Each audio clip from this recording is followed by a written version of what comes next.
Good morning, नमस्कार, सत श्री अकाल, राम राम साहब, हमारी वणक्कम, प्रणाम। आप सभी को ऑल्टरनेट मीडिया में फिर से स्वागत है। 3 पॉइंट फ्रंट वॉर की बात करते हैं तो एक है पाकिस्तान, ऑपरेशन सिंदूर में काफी हद तक क्षति पहुंची। दूसरा है चाइना, जहां उनका अपने घर के अंदर जो टर्मोइल चल रहा है उससे लग नहीं पा रहा है कि शी जिनपिंग बाहर निकल पाएंगे। बांग्लादेश हमने देखा ही है क्या हुआ। बचता है पॉइंट फ्रंट, जो हमारे अंदर का वॉर है वो वाला, जो कि सबसे ज्यादा खतरनाक है, घर का भेदी लंका ढाई वाले स्टाइल में। But why is China so important for us? Because it has always supported our other adversaries. जैसे भी भारत की नाकाबंदी करने की लोग कोशिश कर रहे थे, अफगानिस्तान से मिले, पाकिस्तान से मिले, बांग्लादेश से मिले, एक अलग सार्क बनाने की कोशिश कर रहे थे, जिसपे कल नेपाल का एक बहुत इंपॉर्टेंट स्टेटमेंट आया, they can be no alternate to SARC without Bharat. That was an official statement coming from Nepal side. So China में एक तो ये जो चल रहा है वो, उसके साथ साथ चाइना में एक बहुत बड़ी उथल पुथल मच रही है, and that has happened over last, that has been building up over last couple of weeks, but अब करो या मरो वाली स्टेट पे आ गई है बात। This a very warm welcome on the show, the platform is yours. Thank you Gayatri. हमेशा आके अच्छा लगता है आपके प्लेटफॉर्म पे। और सबको नमस्ते। मेरी ये एक्चुअली जो पूरी सिचुएशन है ना, ये इस स्टेज पे आ गई है कि शी जिनपिंग अब इस समय रियली पावर में नहीं है। He is just a figure head from all. जितने भी एक्सपर्ट्स वगैरह की मैंने कमेंट्रीज और एनालिसिस मैंने देखा है, जो स्पेशली जो चाइना के हैं और उनका जो सिचुएशन जो वो दिखाई है उन्होंने, उसके हिसाब से तो इट्स वेरी वेरी क्लियर कि शी जिनपिंग इस समय सिर्फ फिगर हेड है। और ये बात और ज़्यादा क्लियर होगी अभी रिसेंटली जुलाई 1 के आसपास, जब एक मीटिंग हुई और वहाँ पर एक उन्होंने एक बॉडी थी उन्होंने बनाई, coordination body, decision making and coordination body. अब ये decision making and coordination body जो है, ये एक तरह की ओवरसाइट बॉडी है ओवर एवरीथिंग। और उन्होंने कहा कि उस मीटिंग में, जो मीटिंग थी उसमें ये बोला कि इसकी जो रेगुलेशंस वगैरह हैं, जो उसकी जो पावर्स हैं, उसके बारे में बात होनी चाहिए। तो उसको सेट कर रहे थे, तो वो चीज़ बाहर आई। अब ये एक नॉर्मल चीज़ नहीं है ऐसी बॉडी ने। तो उसका मतलब ये है कि जो वहाँ के चाइना के जो ओल्ड, जो कहते हैं ओल्ड टाइमर्स जो हैं, जो ओल्ड टाइमर्स हैं, उन्होंने एक बॉडी शी जिनपिंग के ऊपर बनाई है। और उसकी हालत देखो कि उसने खुद आके ये अनाउंस किया, खुद से अनाउंस करवाया कि ये बॉडी बना रहे हैं, और ये बॉडी जो है ये डिसीजन मेकिंग और कोऑर्डिनेशन बॉडी रहेगी, which will be over and above Xi Jinping in every which way. अगर उसका जो ये डीकोड कर सकते हैं इन सब चीज़ों को, उन्होंने ये कहा है कि अंडरस्टैंडिंग ये है कि this will actually overrule and override whatever Xi Jinping actually does and says. So अब पहले ऐसा होता था कि वो कहते थे कि जो मेन वो शी जिनपिंग के रूल है, अब वो शी जिनपिंग का रूल नहीं बोलते हैं, वो सीसीपी का रूल बोलते हैं। तो नैरेटिव्स भी चेंज हो गए। तो नैरेटिव्स वो ऐसे ही चेंज नहीं होएगी, बिकॉज ये इतना आसान नहीं है इसको शी जिनपिंग को दबाना। बिकॉज बहुत सारे लोग ये बात को नहीं समझते कि उसने बहुत मेहनत की है शी जिनपिंग ने, पहले ये यहाँ तक लाने के लिए कि उनकी जो कमेंट्रीज हैं, जो उनके आर्टिकल्स हैं, वो ये कहें कि Xi Jinping actually leads the way. Now they are saying the central government leads the way. अब ऐसा हालत कहाँ और कैसे आई, पहले वो थोड़ी हिस्ट्री में वो बता देता हूँ, तो आपको पता चलेगा कि हमने जो बातें हमने सुनी थी, उनका सार और उनका जो लिंक है वो कैसे बनता है। आपको याद होगा कि 2022 में एक 20th कांग्रेस थी, उस समय वो चल रही थी। हु जिनताओ जो पुराना सीसीपी का जो हेड थे और उनके प्रेसिडेंट थे पहले चाइना के, पूरा 10 साल रहे, 2002 से 2012 तक सीसीपी के हेड थे। उनको भरी सभा में उठा के बाहर निकाल दिया गया, आपको याद होगा। तो उस समय ये हुआ था कि लोग समझ नहीं पा रहे थे कि हुआ क्या। ये अक्टूबर की बात है, अक्टूबर 22 के आसपास। अब बड़े सारे लोगों को ये नहीं पता, वो शायद हमें ये भी शायद थोड़ा बहुत याद होगा कि देखो उस समय सितंबर के आसपास की बात है जब सुब्रमण्यम स्वामी ने ये कहना शुरू किया था कि Xi Jinping has been put on house arrest. याद है जब एक बार समरकंद से वो वापस आ रहे थे एससीओ की मीटिंग से, और ये कहा गया था कि he has been put on house arrest, और कई लोग कह रहे थे हाँ, कई लोग कह रहे थे ना। एक्चुअली उनको हाउस अरेस्ट पे डाल दिया गया था। और अब इसको वो इसकी जो कॉन्टेक्स्ट है वो मैं समझाता हूँ। चाइना में पहले हु जिनताओ से पहले थे जियांग ज़ेमिन। जियांग ज़ेमिन जो थे वो एक उनका क्लब होता, उनका ग्रुप होता था, उसको कहते हैं शंघाई क्लब। और जो हु जिनताओ है, he had his power come from communist youth league. Communist youth league जो है, जैसे एबीवीपी और यूथ कांग्रेस होता है, ऐसे सीसीपी की यूथ लीग है जो अक्रॉस चाइना है। वहां से उन्होंने अपनी स्ट्रेंथ निकाली थी। तो हु जिनताओ की स्ट्रेंथ सीसीवाईएल थी, मतलब यूथ लीग, और जियांग ज़ेमिन की शंघाई क्लब थी। शंघाई क्लब जो है एलिटिस्ट लोग थे, तो उनको ब्लू टीम बोलते थे। हु जिनताओ का जो ये था सीसीवाईएल, उसको रेड टीम बोलते थे। तो ये ब्लू और रेड टीम जनरली पिछले 40-50 सालों से चाइना को रूल करता आया है। एंड हालांकि एक दूसरे के खिलाफ रहे हैं, पर एक बैलेंस रहा है। तो आपको याद होगा कि एक वो था लाइक अलीबाबा का जो चीफ होता था, सीईओ जैक मा जो था, वो एक्चुअली शंघाई क्लब से लिंक था। तो जब जियांग ज़ेमिन गया तो उसने पॉलिट ब्यूरो में खुद के लोग रख लिए थे। तो जब हु जिनताओ आया तो उसको बहुत टाइम लगा उनको निकालने में, और बाद में वो ही गेन स्ट्रेंथ। नाउ जब शी जिनपिंग आया, शी जिनपिंग जो है वो शेजियांग एक प्रोविंस है, वहां से आया, तो उसकी स्ट्रेंथ शेजियांग प्रोविंस की थी। वो पहले दिखाता रहा कि मैं तो आपके साथ हूं, हु जिनताओ का बहुत क्लोज था वो।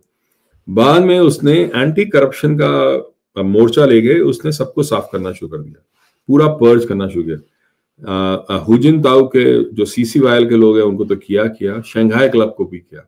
आपको याद होगा कि सडनली जैक मा गायब हो गया एक दिन, अलीबाबा का वो सीईओ ही नहीं, couple of months, हाँ, तो कपल ऑफ मंथ्स। और लोग कह रहे थे अरे ये पता नहीं क्या हुआ, उसने उसकी बेइज्जती कर दी थी शी जिनपिंग की, तो इसलिए उसने ऐसा एक्शन लिया। ऐसा कुछ भी नहीं था। उसका रियल रीजन ये था कि जो जैक मा था, he was actually the financial part of the financial network of the Shanghai club. अब शंघाई क्लब को अगर नीचे गिराना था तो जैक मा को जाना जरूरी था, तो इसीलिए जैक मा गया था। तो ये इसकी पटकथा है इस पूरे सिचुएशन की। तो जब समरकंद से शी जिनपिंग आया, उसको हाउस अरेस्ट किया गया, तो शंघाई क्लब और सीसीवाईएल दोनों आपस में मिलके वो एक साथ एक्ट कर रहे थे, और ये कुछ दिनों तक एक्चुअली हाउस अरेस्ट पे रहा शी जिनपिंग। फिर इसने हु जिनताओ के साथ डील की कि शंघाई क्लब को आप साइड कर दो, मैं आपको सब कुछ दे दूंगा, सारे जो मेन जो वो है वो है पोस्ट जो है वो आपको मिल जाएंगी। और हु जिनताओ एक्चुअली एग्रीड। तो शंघाई क्लब को साइड किया, and that is how he came out of house arrest and he regained his power. फिर उसके बाद 20th कांग्रेस हुई जो अक्टूबर 22 को हुई। ये बात है 15-16 मतलब वहां था समरकंद में, और वो वापस आया 17 सितंबर के आसपास 2022 में, और फिर उसके साथ ये हुआ। तो 20th अक्टूबर में, एक महीने बाद, एग्जैक्टली एक महीने बाद, इसने भरी सभा में हु जिनताओ को भी बाहर निकाल दिया। हु जिनताओ के सामने एक फाइल पड़ी थी जिसके अंदर सारे उसके लोगों के अरेस्ट वगैरह के नाम वगैरह थे, and he wanted to actually, Hu Jintao wanted to see कि क्या मेरे लोगों को वाकई में पोस्ट मिली है ये या नहीं मिली। उसको वो फाइल देखने भी नहीं दी गई, उसको वहीं से बाहर निकाल दिया। और लोगों का ये कहना है कि that act that very act actually created the entire basis for the future retaliation. और वही मैंने उस समय बोला भी था कि लोग ये कह रहे थे कि अरे शी जिनपिंग का पूरा कंट्रोल हो गया अब चाइना पे, अब उसको कोई हिला नहीं सकता। मेरा ये कहना था कि शी जिनपिंग जो है वो एक इंसान है, पर सीसीपी एक पूरी बॉडी है, एक पूरा तंत्र है, उसको हिलाना इतना आसान नहीं है। तो अगर आप उसके खिलाफ इस तरह का काम करोगे, इतनी ओवर्टली करोगे, तो वो पीछे बैकलैश होगा उसका। वही हुआ, तब से शुरू हो गया काम। जैंग युक्सिया है वो उनका मेन जो मिलिट्री का जो लीडर है वो था, एंड उसने एक्चुअली शी जिनपिंग को हेल्प किया था इन द वो एंटी करप्शन वाला जो पूरा केस चला था। तो इसमें उसने वो जैंग युक्सिया जो है उसने काम करना शुरू किया, धीरे धीरे अपना फैलाने शुरू किए हाथ पांव, और देखा कि कैसे उसको वो काउंटर कर सकता है। तो वही उसने काउंटर करना तब से शुरू कर दिया। तो ये 3 लोग थे जो आगे आए। एक तो वैंग यांग था, who is now going to become the party general secretary. एक है हु चुनहुआ। ये हु चुनहुआ जो है ये शायद आगे उनका प्राइम मिनिस्टर या प्रीमियर कहते हैं उसको, जब वो बन सकता है। एंड जियांग युक्सिया जो है वो मिलिट्री का पूरा ओवरऑल वो देख रहा है, and he has been purging. मतलब अभी पीछे आया होगा वो, अगर आपने देखा होगा कि 90 जनरल्स जो हैं जो शी जिनपिंग के साथ अलाइन थे उनको पर्ज कर दिया गया था। तो उसका सारा जो जिम्मेदारी थी या उसका जो श्रेय था वो जैंग युक्सिया को जाता है। तो जैंग युक्सिया जो है वो उसका जो काम इतना आसान इसलिए हो गया क्योंकि मई 2024 में एक इनका 3rd प्लीनम होता है। तो 3rd प्लीनम चल रहा था जब एक्चुअली शी जिनपिंग को एक स्ट्रोक हुआ, सेरेब्रल इन्फार्क्शन कहते हैं। तो जब वो हुआ स्ट्रोक, उसके बाद वो करीब 3-4 हफ्ते वो बाहर रहा, मतलब वो हॉस्पिटल में था। That is when Zhang Youxia actually took everything over. He just dismantle Xi का जितना मिलिट्री अपरेटस था वो सारा डिसमेंटल कर दिया उसने जो होंगशू है उसको डायरेक्टर बना दिया सीएमसी जनरल ऑफिस का। म्याओ हुआ जो है वो शी का जो लॉयलिस्ट था उसको निकाल दिया। 90 जनरल्स को आइडेंटिफाई किया गया जो मिड से सीनियर लेवल ऑफिसर्स थे, जो शी ने एक्चुअली रखे थे। उनको या तो इन्वेस्टिगेशन में डाल दिया फॉर करप्शन या उनको बाहर निकाल दिया। तो और एक और चीज जो मेन थी वो ये थी कि शी किसी भी हालत में उसका प्लान था कि 2027 में ताइवान की इन्वेजन होनी ही चाहिए, ये उसका प्लान था। बट यांग युक्सिया और बाकी जनरल्स कहते हैं, का ये कहना था कि जिस तरह की सिचुएशन है इंटरनली और जिस तरह की मिलिट्री की सिचुएशन है, हमें इन्वेजन नहीं कर सकते। तो तभी that is the reason why that Zhang Youxia जो है वो ही इज वेरी सर्टन कि ताइवान की इन्वेजन तो नहीं होगी। तो आगे आने वाले टाइम में the way he is creating the rocket force, navy, air force वगैरह वो सबको जिस तरह स्ट्रक्चर कर रहा है, तो ताइवान की इन्वेजन में वो इंटरेस्टेड नहीं है। तो वो that will be a very interesting like situation के वो क्या होगा क्या नहीं होगा। पर ये शी जो है वो इस समय ज्यादातर एक सेरेमोनियल हेड बन गया है। जैसे हमारे यहाँ इंडिया में प्रेसिडेंट होता है या लाइक ब्रिटेन में क्वीन होती है, तो उस तरह का उसको अभी भी रखा हुआ है ताकि जो ट्रांजिशन है वो स्मूथली किसी और के पास चला जाए, ताकि दुनिया में इतना ज्यादा वो बवाल ना मचे और इसलिए हो जाए। और एक जो चीज जो सबसे ज्यादा, और इसका अब लोगों को ये जानना होगा कि अगर तो शी जिनपिंग हट जाता है और ये जियांग युक्सिया का अगर जो तंत्र है अगर वो आ जाता है और कोई उसके अलाइन अगर प्रेसिडेंट बनता है, तो उसका इम्पैक्ट चाइना में और बाहर क्या होगा, राइट। तो शी जिनपिंग ऑब्वियसली जो है वो अमेरिका के खिलाफ रहा है, उसके साथ उसने बहुत ज्यादा वो लड़ाई मोल ली है। क्या आगे आने वाले टाइम में भी चाइना ऐसा ही करेगा? और चाइना ने अपने आप को रशिया के साथ बड़ा अलाइन किया, क्या आगे ऐसे ही करेगा? लोगों का ये कहना है कि ये actually it will go back to the Hu Jintao era. Hu Jintao era में जो क्योंकि लाइक बहुत लोगों को याद होगा कि शी जिनपिंग ने एक्चुअली वुल्फ वॉरियर डिप्लोमेसी शुरू की थी। वो नई तरह की जाके मतलब लोगों को ऑब्नॉक्शियसली तंग करते हैं, वो रिड्यूस होगी, because that is not what Hu Jintao and उससे पहले के लोग करते थे, बिकॉज हर चीज सटल वे में करते थे चाइनीज। अब शी जिनपिंग के आने से उसने सारे कार्ड्स अपने खोल दिए। उसने अमेरिका के साथ भी खोल दिए, उसने रशिया के साथ भी खोल दिए, और दुनिया को भी समझ में आ गया जब से इसने अपनी ये जो बेल्ट एंड रोड इनिशिएटिव शुरू किया, लोगों को डेट और डिप्लोमेसी में डाल दिया। ये एक तरह का पूरा नेगेटिव कैंपेन शुरू हो गया चाइना के खिलाफ, और जब से रशिया के साथ अलाइन किया वो और ज्यादा नेगेटिव हो गया। और तो इसीलिए जो बाकी जो सीनियर्स जो हैं वो नहीं चाहते कि ऐसा हो। इसीलिए आगे आने वाले टाइम में they will reduce their dependence and alignment with Russia, keep it more with the west. Taiwan को वो बैक बर्नर पर रखेंगे, ताइवान की तरफ नहीं जाएंगे वो।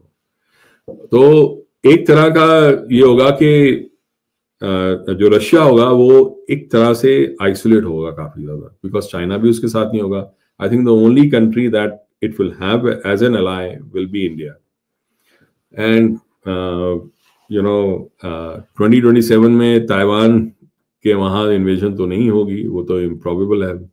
पर हाँ, ऐसा नहीं है कि आगे आने वाले टाइम में ये जो ज़ियांग यूक्सिया या जो नया जो ग्रुप है वो ताइवान को छोड़ देगा। ताइवान को छोड़ेगा नहीं, मतलब वहाँ इकोनॉमिक इन्फिल्ट्रेशन, साइबर सबवर्जन और पॉलिटिकल वॉरफेयर जो पहले से चलती आ रही है, क्योंकि ताइवान शी जिनपिंग ने क्रिएट नहीं किया था as aim, as an objective, वो बहुत पहले से चला आ रहा है।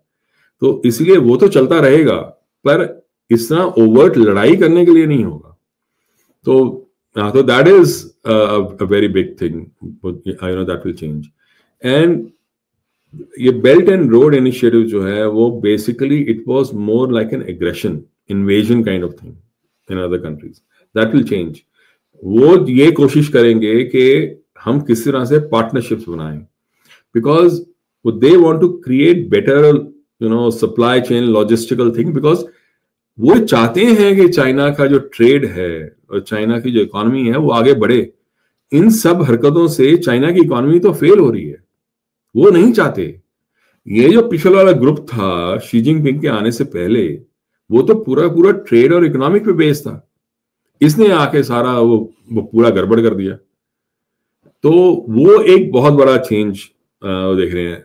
एक्चुअली दे विल वांट के जैसे ये बाकी जो है WTO और एक और है comprehensive progressive and progressive agreement for trans Pacific partnership, CPTPP बोलते हैं उसको।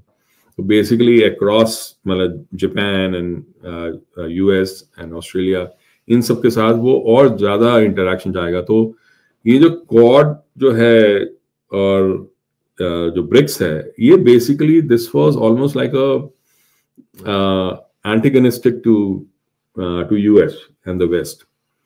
लाइक US के खिलाफ था और क्वाड जो था वो चाइना के खिलाफ था। अगर ये खुद ही उनके साथ मिल जाते हैं ऑस्ट्रेलिया और जापान के साथ, तो obviously it reduces the need for quad itself, right? तो और अगर ऐसे ये आगे चलते हैं तो that actually stabilises yuan, because yuan भी ऊपर नीचे बहुत जाता रहा है। तो ख्याल ये है कि things will change now. As far as मतलब फिर आएगा क्वेश्चन कि इंडिया के साथ क्या। ऐसा तो नहीं है कि इंडिया के साथ जो चाइना की लड़ाई है वो शी जिनपिंग ने शुरू की है, वो तो बहुत पहले से चलती आ रही है और वो चलती रहेगी। पर इस तरह की गलवान टाइप जो है, जो लड़ाइयां हैं, वो नहीं होगी। मतलब इतने सालों तक इंडिया और चाइना का बॉर्डर जो है वो चुपचाप तो था ना, वो उसमें लड़ाइयां तो नहीं हो रही थी।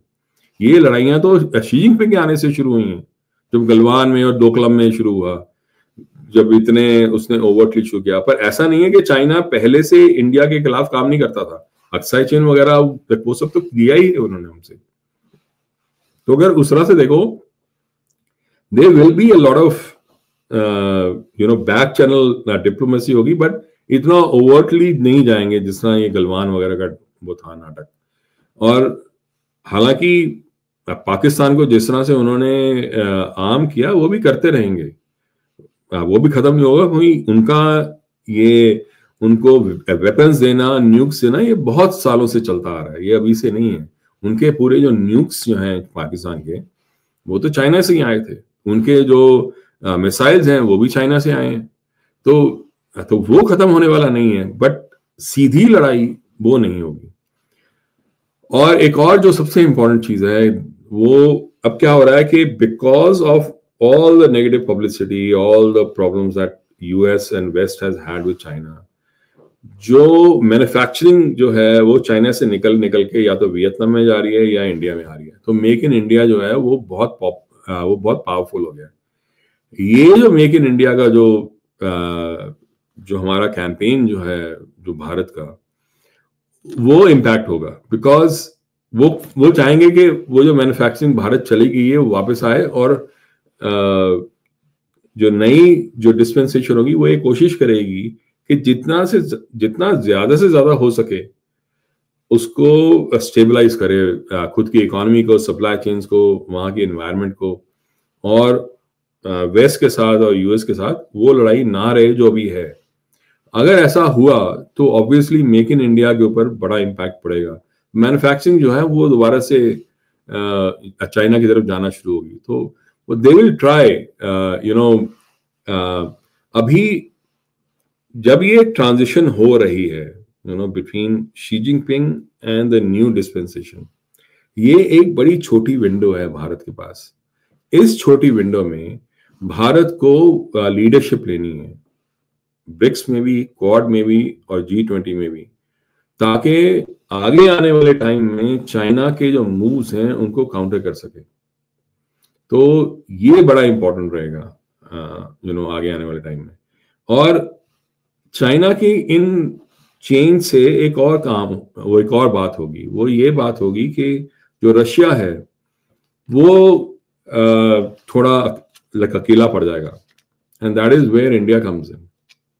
सो इंडिया के साथ उसके जो ट्रेड टर्म्स हैं, इंडिया बेटर नेगोशिएट कर सकता है, बट यूएस के साथ वो थोड़ा कमजोर पड़ सकता है, क्योंकि अब वो एक तरह से अगर बीजिंग जो है, चाइना जो है, अगर यूएस के साथ मिल जाएगा तो उनको फिर इंडिया को प्रॉप करने की इतनी ज्यादा जरूरत नहीं पड़ेगी।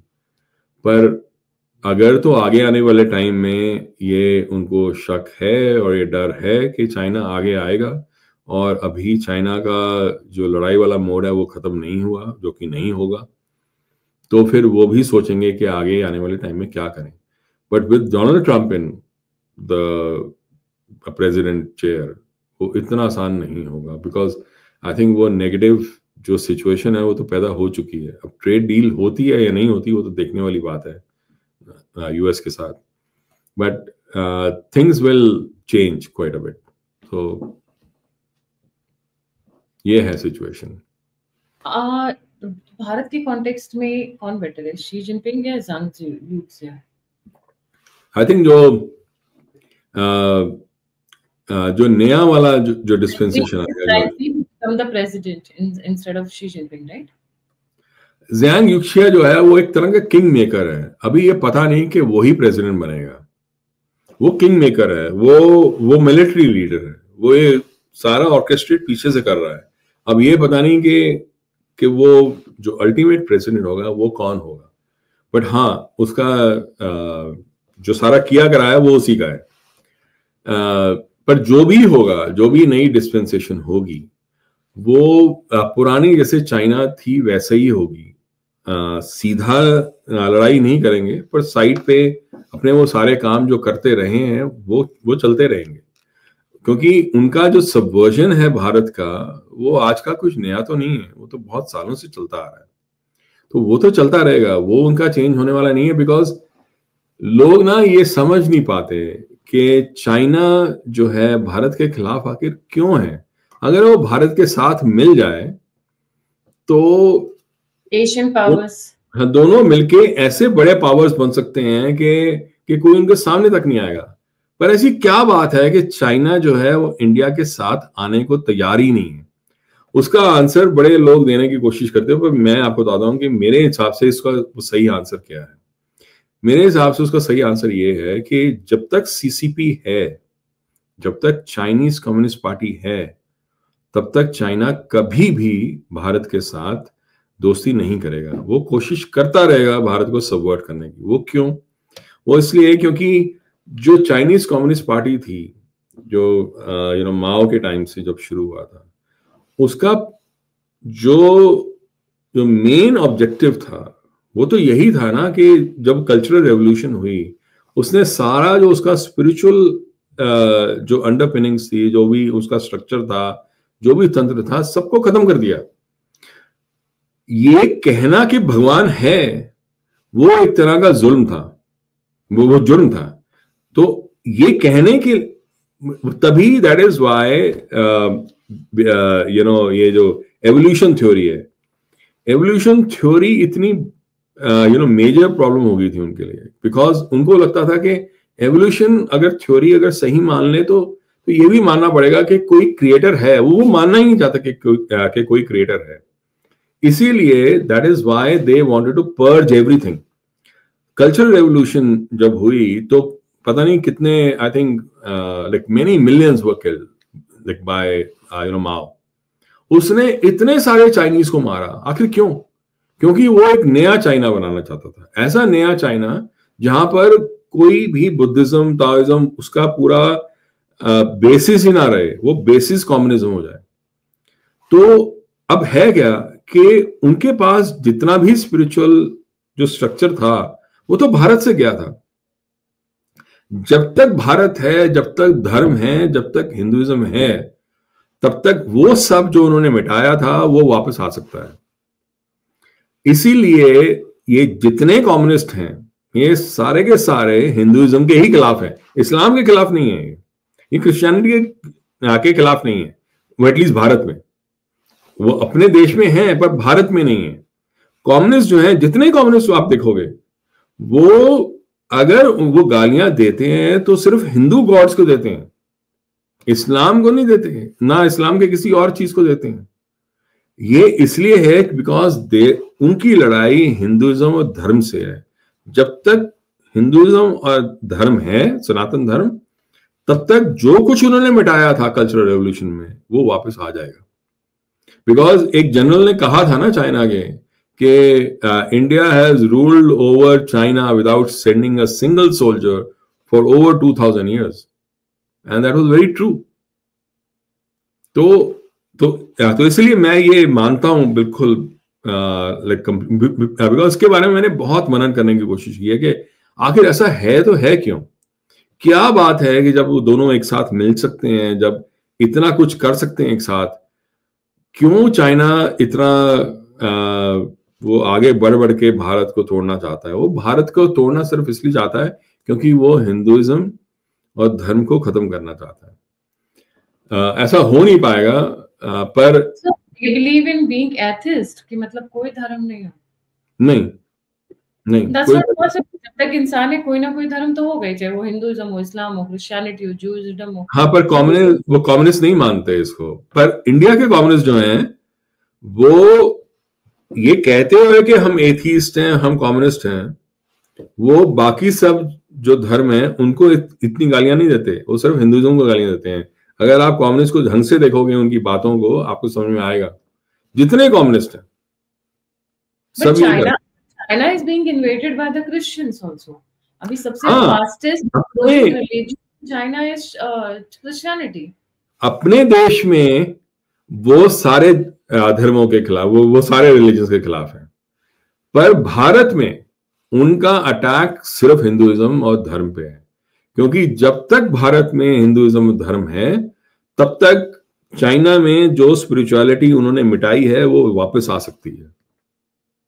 ये मेरा निष्कर्ष है। अब हो सकता है बाकी लोग कुछ और सोचें। इतना डर किस बात का? अगर है तो इट्स गुड। मैं तो सुने टेंपल्स खुल रहे हैं चाइना में, टेंपल्स खोले जा रहे हैं so that they can make money. Obviously the target is money. हाँ, तो उनको इस तरीके से दिखाया, वो एक तरह का एक म्यूजियम टाइप है, मतलब देयर इज नो रियल। अब दलाई लामा के खिलाफ भी क्यों है? अब दलाई लामा जब तक रहेंगे, और वो जो नेक्स्ट दलाई लामा है वो कोशिश ये करते हैं कि हम डिसाइड करेंगे कौन होगा नेक्स्ट दलाई लामा, क्योंकि वो दलाई लामा ऐसा लेकर आएंगे जो वैसा ही नैरेटिव दे। तभी तिब्बत को उन्होंने इस तरीके से, मैं गया हूं मानसरोवर और कैलाश मानसरोवर में, मैंने तो वहां अगर जाओ तो एक सागा आता है, एक विलेज आती है, वहां आप जाके देखो, बाकी विलेजेस में देखो, वहां तिब्बतन्स नहीं होते हैं, मतलब जो मेन जो बिजनेस हैं वो चाइनीज ओन करते हैं। तो अगर आप वो देखो उस चीज को अगर ढंग से, तो समझ में आएगा कि वो वाकई में नहीं चाहते देखिए ये सब चीजें आए, और उन्होंने बहुत मेहनत की है, बड़े मिलियंस ऑफ लोगों को मारा है उन्होंने। ऐसा इतना आसान नहीं है उसको वो नीचे गिराना। मतलब by some counts actually Mao killed almost like 65 million people, 65 million people। मतलब तो उसने बहुत, मतलब वो कितना वो बुरा आदमी था जो भी था वो, पर उसने मेहनत तो बहुत की ना अपने देश में एक पूरी हिस्ट्री को वाइप आउट करने के लिए, तो उसको कैसे आने देगा? तो ये मेरा निष्कर्ष है। अब बाकी जो बहुत लोग हैं वो अलग अलग वो चीजें सोचते हैं, बट मेरे के जाने आने से फर्क नहीं पड़ता है। Zhang Yuxia can be more dangerous because he's a kingmaker, or he can be little comfortable also. See, the thing is कि they will be चाइना पहले भी आसान नहीं था, चाइना अब भी आसान नहीं है। चाइना पहले जो था, चाइना जो मतलब जिस तरह से चलता था चाइना, वो अंडर द रेडार काम करता था। अब शी जिनपिंग से ओवर द रेडार काम कर रहा था, पर ओवरटली और बड़े स्ट्रांगली काम कर रहा था। वो खुद सीधा अटैक करने की कोशिश कर रहे थे। तो वो 2.5 फ्रंट जो है, वो 2.5 फ्रंट में जो 1 फ्रंट है चाइना का, वो डायरेक्ट अटैक नहीं करेगा, वो साइड से करेगा। साइड से, पाकिस्तान से, सबवर्जन से, वो 0.5 जो है वहां वो करता रहेगा, पर डायरेक्ट अटैक जो है वो नहीं करेंगे, बिकॉज उनको पता है कि ये चीज नुकसानदायक रहेगी। तो वो एक फर्क आएगा, बट बियॉन्ड दैट वो चेंज इतना होने वाला नहीं है। बट इंडिया को between now and the next year, India will get a window, एक diplomatic and geo strategic and geo political एक विंडो है जिसमें वो काम कर सकते हैं to actually come up and change things, whether it is Quad, BRICS, whatever it is, change लाया जा सकता है। So I think that is what they would be working on. Right. Interesting. Let's wait and watch. Is there by any chance any opportunity left for Xi Jinping to return back or retaliate back or take the grip back? वो कोशिश पूरी करेगा, पर I think physically he is not there now. Health is bad. After the cerebral जो stroke हुआ था उसको, I don't think health wise वो वहाँ है। कई लोगों का ये कहना है कि शायद उसको भागना पड़े चाइना से। भागेगा तो जाएगा कहाँ? वो भी एक प्रॉब्लम। हाँ, रशिया जा सकता है, सिर्फ एक ही जगह है, और कोई जगह उसके बाद है नहीं। तो that is also a question that is being discussed. So China जो है भारत में जो उसने क्रिएट किया है ये कम्युनिस्ट, अगर आपके पास 2 मिनट है, मैं आपको एक कहानी सुनाता हूँ जो वाकई बहुत लोग नहीं जानते। 1961 की जो वॉर थी, 1961 इंडो चाइना वॉर थी, उस समय उसके बाद एक्चुअली बंगाल में चाइना की गवर्नमेंट, कांग्रेस की गवर्नमेंट थी। तो कांग्रेस की गवर्नमेंट ने जब 1961 वॉर के बाद ये पाया कि ड्यूरिंग द वॉर ऐसा हुआ था कि एक चाइना रिव्यू बिल्डिंग है कलकत्ता में, वहां पर 4 पावरफुल रेडियो सेट्स पाए गए, जिससे कम्युनिस्ट लीडर्स जो थे वो चाइना में, लाइक उस समय पीकिंग कहते थे, अब वो बीजिंग है, उसके साथ वो रास्ते में थे, they used to communicate with each other. And एक कम्युनिस्ट लीडर था जिसका नाम था Jaipal Singh, he used to be major during the British army. तो उसको चार्ज दिया था to infiltrate the Indian army, तो he had infiltrated the Indian army, तो वो वहां काम कर रहा था, बाकी लोग पूरी इंडियन सोसाइटी में काम कर रहे थे। आफ्टर द वॉर कांग्रेस की जो गवर्नमेंट थी, उन्होंने 50 कम्युनिस्ट लीडर्स को अरेस्ट किया था जो ये काम कर रहे थे। आपको उनमें से कुछ नाम बताता हूं। Jyoti Basu, EMS Nambudripad, who became the first Kerala chief minister, V.S. Achyutanand, and Harkishan Singh Surjit, who became the MP. V.S. Achyutanand also became the MP.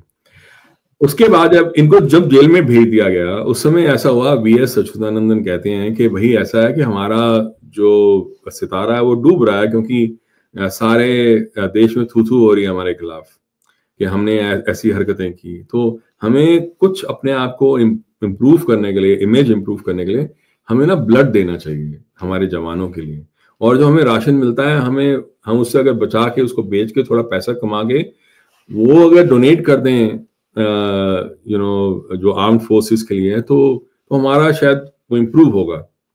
तो एक ओजे जोसेफ थे, ओजे जोसेफ जो है बाद में आके राज्यसभा के मेंबर बने।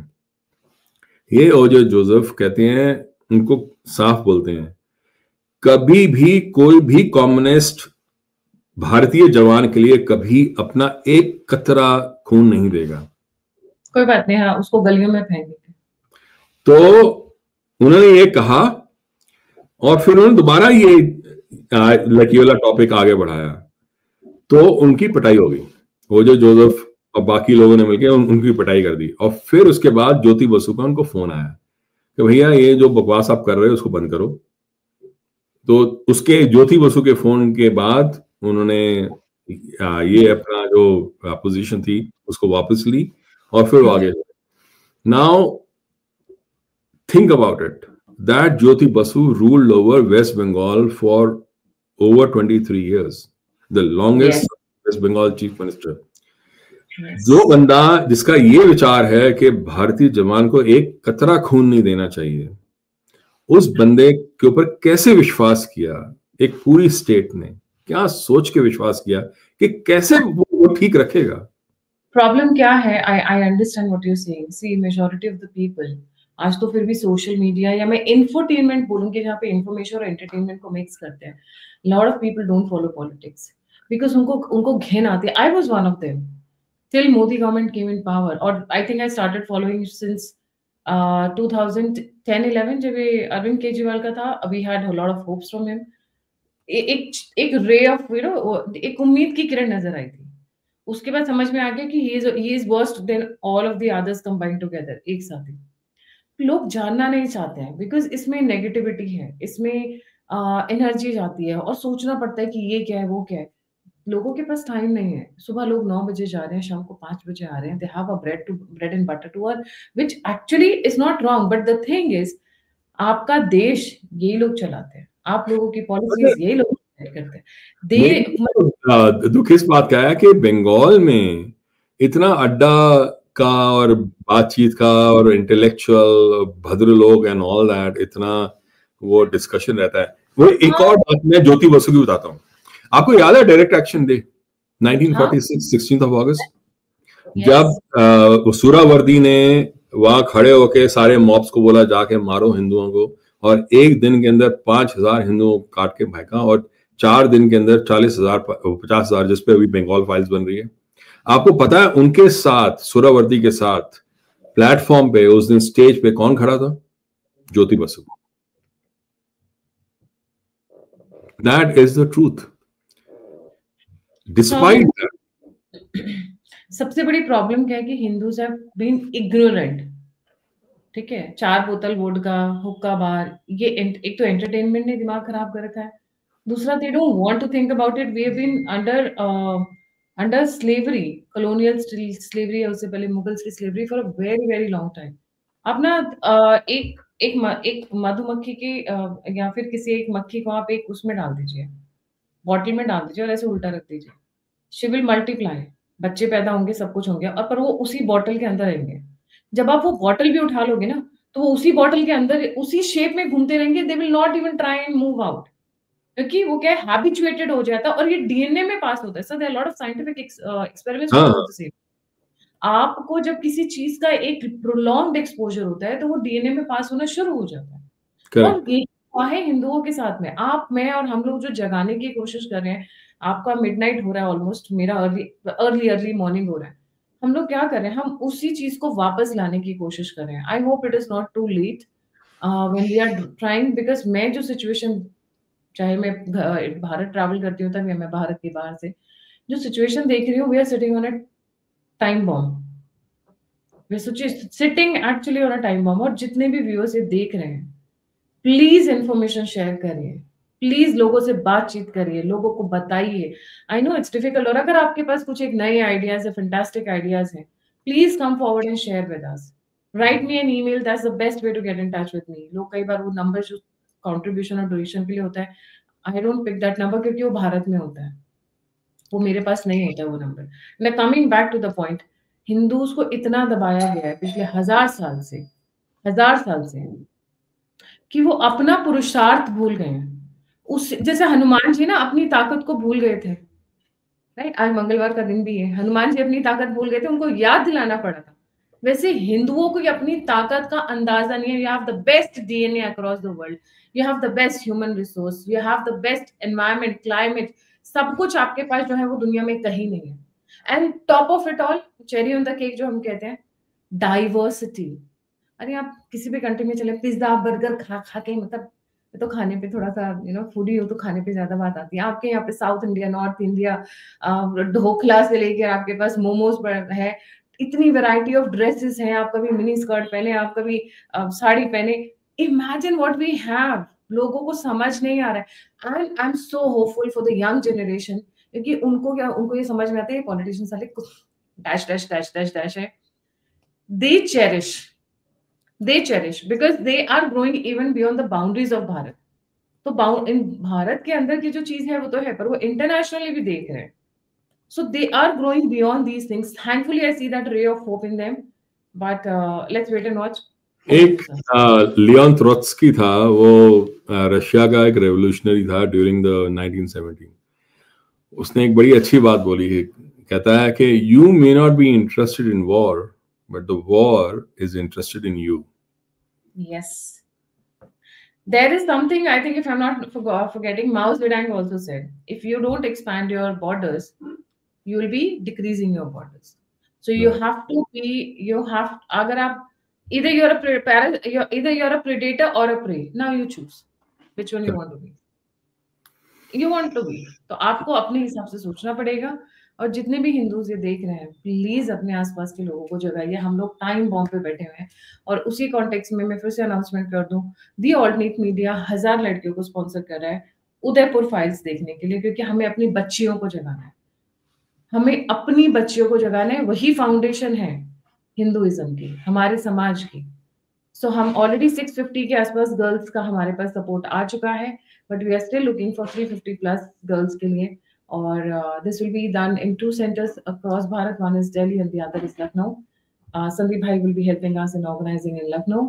So please come forward, support, donate and contribute जितना आप कर सकते हैं. इसी के साथ thank you so much sir. Would you like to add anything else? नहीं, I think ये जो इनिशिएटिव है बहुत अच्छा है. मैंने अभी अपने चैनल पे रिसेंटली किसके बारे में, लव जिहाद और ग्रूमिंग जिहाद के बारे में बात की है, क्योंकि कि उसका वो है दृष्टिकोण टीवी. अगर आप वह यूट्यूब पे जाना चाहें @दृष्टिकोण टीवी. बट इसमें क्या है कि जो इन्होंने अभी 500 करोड़ का पता चला ना, कि 500 करोड़ $60 मिलियन आए थे फ्रॉम इस्लामिक कंट्रीज, वो छंगुर बाबा के वहां पे. और उसके बारे में मैं उसके बारे में बात की. बट द थिंग इज कि उसको रेट कार्ड थे. मतलब बेसिकली हिंदू औरतों को और हिंदू लड़कियों को एक तरह का ऑब्जेक्ट या स्लेव बना के कर रहे हैं, मतलब उनकी बोली है। तो फाउंडेशन वही है ना, that is why said Hinduism की फाउंडेशन यही है। एंड मैं ये कहूंगी अक्रॉस द वर्ल्ड कहां पर इतनी पढ़ी लिखी महिलाएं हैं, कहां पर ऐसी महिलाएं हैं जो आपके कल्चर्स को एक के बाद एक कैरी फॉरवर्ड करना चाहती हैं। तो अगर मैं ये बोलूंगी अगर आपके घर में कुछ प्रॉब्लम्स भी हैं तो भी अपनी महिलाओं की बात मानिए। बहुत सारी स्टोरीज आती हैं, so it will go little bit out of the way, but वो बोलते हैं ना she came and broke my heart. कोई भी लड़की जब शादी करती है, ये अभी इतनी बकवास बातें चल रही हैं सोशल मीडिया पे, I think that girl Raghuvanshi जो अभी जिसने अपने पति को मार डाला, मैं जिस दिन रघुवंशी ने अपने पति को मारा था उसी दिन की मैं कहानी बता रही हूँ। There were four girls and that included 2 from Muslim community also, 4 girls who were murdered by their in-laws. Why? वो कवर नहीं कर रहे हैं। पहले लड़कियों को मारा गया, दबाया गया, कूटा गया, पीटा गया, and that was happening across the world, not just only in Bharat. हमारे यहाँ फिर भी ठीक थी सिचुएशन एक समय पे। पहले आप उसको मारते हो और फिर जब सोनल रघुवंशी जैसे केस आते हैं तो फिर पलट कर क्या होता है, अरे ये तो ऐसा करती हैं। यस देयर आर, अगर 100 लड़कियां प्रताड़ित है उसमें से 2 लड़कियां बाहर आती हैं। They don't even say it because they want to keep the family together. 90% of the Indian marriages are working because वो अपने बच्चों के लिए बाप ढूंढती है। उनको पता है कि हमारे बच्चों के लिए दूसरा बाप नहीं मिलेगा, एंड इसी बात का फायदा इन लॉज उठाते हैं, उसको प्रताड़ित करते हैं। अब सोचिए कोई लड़की जो हर महीने 2 लाख 3 लाख रुपए कमा रही है, क्या वो बकवास रहेगी? I am going little bit out of the way. इसी की वजह से आज के डेट में लड़कियां शादी नहीं करना चाहती हैं। वो एक स्टेटमेंट चलती है social media, why to keep a cow when you can have the milk, something कुछ ऐसा चलता है। आपको अपनी लड़कियों को संजो के रखना है, वही आपकी धरोहर है, वहीं से आपका समाज आगे बढ़ेगा। अगर लड़कियां बहला फुसला के भी चली गई, आपका नुकसान तो हो गया ना, उसको फायदा हुआ नहीं हुआ वो तो काट के फेंक देगा उसके बाद सूटकेस में। सो प्लीज कम, थोड़ा सा ठंडे दिमाग से सोचिए, लॉन्ग टर्म सोचिए। कुछ एक ऐसे टेलीग्राम चैनल है जिनको मैंने प्रमोट किया personally, but I see how they are running a misogynist agenda. आपने एक सोनल रघुवंशी का केस उठा लिया, आपने एक सीमेंट का केस उठा लिया, उस लड़के का क्या जिसके ऊपर केरोसिन डाल दिया, छत पर लेके गए वहीं से फेंक दिया। सर मेरे फेसबुक के टाइमलाइन पर है, there is a Muslim girl, उसको छत से फेंक दिया because she did not get dowry and she has 2 kids, and there's another case where the father is beating he killed the mother right in front of the kids. It's all over my Facebook timeline. You have to understand, you have to keep your girls, वो आप धन, वो क्या बोलते हैं, जर जोरू जमीन, बड़े उसे बोला जाता है। इसमें सबसे इंपॉर्टेंट है आपकी महिला, वो है तो आपका समाज है, वो नहीं है तो आपका समाज गया तेल लेने। यूके ब्रिटेन यूरोप आप सारी जगह चले जाइए ना, वो पढ़ी लिखी है, मैं ये नहीं बोल रही हूँ कि पढ़ती नहीं है, बट उनका ओरिएंटेशन वैसा नहीं है। भारत की महिलाओं को एजुकेशन में, इंफॉर्मेशन में, पढ़ाई में, डिग्रीज लेने में सबसे आगे है। Highest number of women pilots are from India, highest number of mathematical teachers are from India. Science India के टीचर्स हर जगह पढ़ा रही हैं। जाम्बिया जैसे अफ्रीकन नेशन से लेके आप यूएस में चले जाइए, राइट। जो आपकी पॉजिटिव चीज है उसको तो रखिए पकड़कर and build it upon it. Not एक सोनल रघुवंशी कोई बेवकूफ लड़की आई, out of so many people, how many Sonal Raghuvanshis do you hear in a year? But how many girls are being killed every second day in Bharat? इसलिए लड़कियां से शादी नहीं करना चाहती हैं, and they find it easy कि ठुमका लगाकर इंस्टाग्राम पे have boyfriends and roam around, one night party, और वो वन नाइट स्टैंड जो होता है, बोलती है अच्छा है ना, सर पे सरदर्दी तो नहीं है। Can you imagine the shock when a girl gets derooted from her family, derooted, you have to, eating habits change हो जाता है, पूरा आपका उठने बैठने का तरीका हो जाता है। You are living like in a proper prison at least for starting 6 months, 1 year, because you don't know what is happening in a new environment. Right. And yet entire blame, the entire social media just gets one-sided flip-flop. एक case का generalizing the exceptions has become a norm. Right.